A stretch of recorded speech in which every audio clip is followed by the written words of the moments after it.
अस्सलाम वालेकुम guys, welcome back to Shoaib physics academy. आज हमारा लेक्चर नंबर 3 है, क्लास 9 फिजिक्स लेक्चर नंबर 3। आज हम देखेंगे सबसे पहले हमारा जो पहला जो यूनिट नंबर 1 स्टार्ट था, तो हमने व्हाट इज फिजिक्स डिस्कस कर लिया था स्टार्ट वाले लेक्चर में। जिसने नहीं देखा वो देख सकता है जाके। तो आज हमारा लेक्चर नंबर 3 है पहले यूनिट का, वो है हमारे पास ब्रांचेज ऑफ फिजिक्स। ठीक है, अब ब्रांचेज ऑफ फिजिक्स सिर्फ इसको हम शाख नहीं कह सकते, फिजिक्स की शाख है। ब्रांचेज ऑफ फिजिक्स का मतलब ये है कि हमारे पास हर एक ब्रांच अलग दुनिया में हमें लेके चली जाएगी फिजिक्स की। ठीक है, अब फिजिक्स की हमारे पास बहुत सारी दुनिया है, जितनी भी ब्रांचेज है ना इतनी ज्यादा दुनिया है। सबसे पहले आज हम बात करते हैं थर्मल फिजिक्स की। पहली ब्रांच हमारे पास जो फिजिक्स की वो है हमारे पास थर्मल फिजिक्स।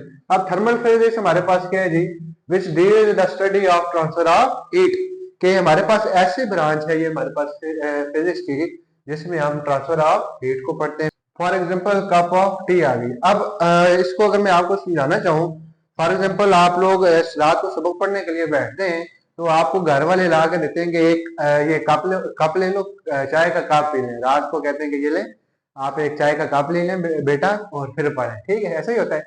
तो होता ही है असल में, जब आप लोग कप ला के आपके पास छोड़ दिया जाता है आपके टेबल पे, तो आप लोग पढ़ते रहते हो, लेकिन थोड़ी देर बाद देखते हो कप तो ठंडा हो जाता है। वो असल में हीट कहाँ चलेगी। अब होता ये है कि हमारे पास जो साइड पे आप हमारे साथ में वीडियो बताता हूँ, इस वीडियो में आप देख सकते हैं एक कप है, जो ही वो आके मतलब हमारे पास टेबल पे रखा हुआ है, वहां से हीट देख सकते हैं आप in the form of waves हमारे पास बाहर जा रही है सराउंडिंग में। जो हीट है किधर चली जा रही है, बाहर जा रही है। इस वजह से जो अंदर हीट थी कप की वो कहाँ चली गई, बाहर चली गई, रूम में चली गई। तो इस वजह से जो हमारे पास टेम्परेचर था या जो हमारे पास हीट थी वो क्या हो गई, ट्रांसफर हो गई। कहाँ से जी, चाय से सराउंडिंग में ट्रांसफर हो गई।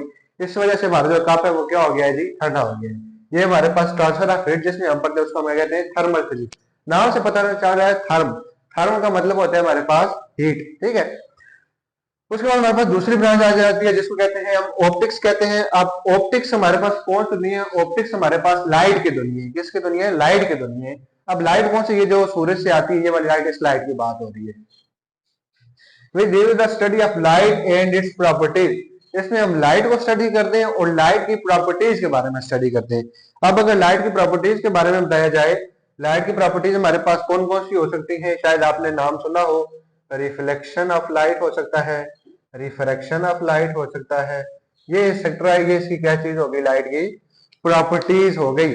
अब यहाँ पे एग्जांपल लिखी हुई है जी, रिफ्लेक्शन ऑफ लाइट। अब अगर मैं थोड़ा समझाऊं आपको, रिफ्लेक्शन ऑफ लाइट का मतलब क्या होता है कि लाइट का आके एक जिस तरह साइड में वीडियो में देख सकते हैं, प्लेन मिरर है, ऊपर से लाइट आ रही है, लाइट आके प्लेन मिरर के साथ टकरा रही है, टकरा के वापस किधर जा रही है, ऊपर बाउंस बैक हो रही है। इसको हम क्या कहते हैं, reflection of light.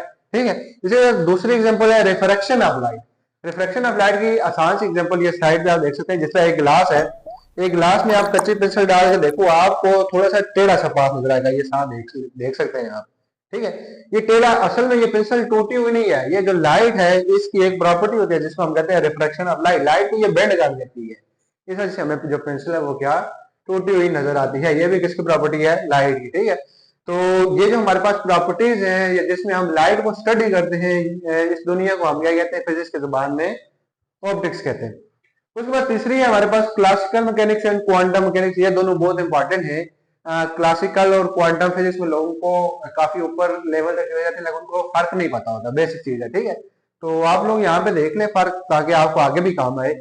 Classical mechanics study of visible objects. Study of visible objects को हम कहते हैं क्लासिकल फिजिक्स। लेकिन यहाँ पे बात हो रही है मैकेनिक्स की। किसकी बात हो रही है, मैकेनिक्स की। तो मैकेनिक्स में हम लिखेंगे स्टडी ऑफ के बाद हम लिखेंगे motion of visible objects. Mechanic होता है मोशन, तो विजिबल ऑब्जेक्ट्स की मोशन को जिस ब्रांच में हम स्टडी करते हैं उसको हम क्या कहते हैं, क्लासिकल मैकेनिक्स कहते हैं। अब for example walking boy, car. अब जिस तरह मैं हूं, मैं मूव कर रहा हूं, अभी ये मैं मूव करता हूं, आपको नजर आ रहा हूं मैं मूव कर रहा हूं। तो जब ये मैं मूव कर रहा हूं, मैं आपको नजर आ रहा हूं, विजिबल ऑब्जेक्ट आपको आंख से मैं नजर आ रहा हूं, तो ये हमारे पास किसकी एग्जाम्पल आ जाएगी, क्लासिकल मैकेनिक्स की एग्जाम्पल आ जाएगी। या ये साइड पे आप देख सकते हैं, जो कार है रोड पे चल रही है, नजर आती है ना, बाहर रोड पे कार चलती हुई अपनी आंख से नजर आ जाती है, तो वो हमारे पास क्या होगी, क्लासिकल मैकेनिक्स। उसके बाद आगे आ जाते हैं जी क्वांटम मैकेनिक्स पे। क्वांटम मैकेनिक्स हमारे पास फिजिक्स की वो दुनिया है जो हमें आंख से नजर नहीं आती। फॉर एग्जाम्पल आपने एटम का स्ट्रक्चर पढ़ा होगा, साइंस में पढ़ा होगा, 8th में या 7th में, स्ट्रक्चर ऑफ एन एटम। आपने वहां पे स्ट्रक्चर ऑफ एटम में पढ़ा होगा कि हमारे पास जो एटम होते हैं, एटम दरमियान में न्यूक्लियस होता है जिसमें हमारे पास प्रोटॉन और न्यूट्रॉन होते हैं, और आउटर इसके शेल होते हैं जहां पे इलेक्ट्रॉन प्रेजेंट होते हैं। इसके पार्टिकल्स है, हमारे पास प्रोटॉन है, इलेक्ट्रॉन है, और इलेक्ट्रॉन के साथ साथ एक और है जिसको हम कहते हैं न्यूट्रॉन। अब ये इतने ज्यादा स्मॉलर पार्टिकल्स हैं जिनकी हम मोशन या जिनको हम अपनी आंख से देख नहीं सकते। इसी तरह जिस तरह लैब्स वगैरह में होते हैं, बैक्टीरिया वगैरह होते हैं जिनसे बंदा बीमार हो जाता है, वो भी बंदे को आंख से नजर तो नहीं आते, मतलब माइक्रोस्कोप लगा के देखते हैं। वेरी वेरी टाइनी पार्टिकल्स होते हैं। टाइनी पार्टिकल्स की जो मोशन होती है उसको हम किसमें पढ़ते हैं? क्वांटम मैकेनिक्स में पढ़ते हैं। ये थी हमारे पास आज की 4 ब्रांचेस, थर्मल फिजिक्स थी, ऑप्टिक्स, क्लासिकल और क्वांटम फिजिक्स। ठीक है, क्वांटम फिजिक्स में आप एग्जांपल में देख सकते हैं जो हमारे पास सेंटर में न्यूक्लियस है, न्यूक्लियस के अंदर प्रोटॉन न्यूट्रॉन है, और बाहर देख सकते हैं आप इलेक्ट्रॉन कितनी स्पीड से घूम रहे हैं। ठीक है, लेकिन ये हमें आंख से नजर नहीं आते, फिर किसके एग्जांपल में आती है? क्वांटम मैकेनिक्स में आती है। तो हमारा लेक्चर नंबर 3। तो इसके बाद इंशाल्लाह जो ब्रांचेस बच गई हैं, तो नेक्स्ट हम लेक्चर में वाली ब्रांचेस कवर करेंगे। उम्मीद है आपको लेक्चर पसंद आया होगा। तो काइंड सपोर्ट करने के लिए हमारी वीडियोस को लाइक करें, अपने दोस्तों के साथ शेयर करें और सब्सक्राइब करें। Thank you.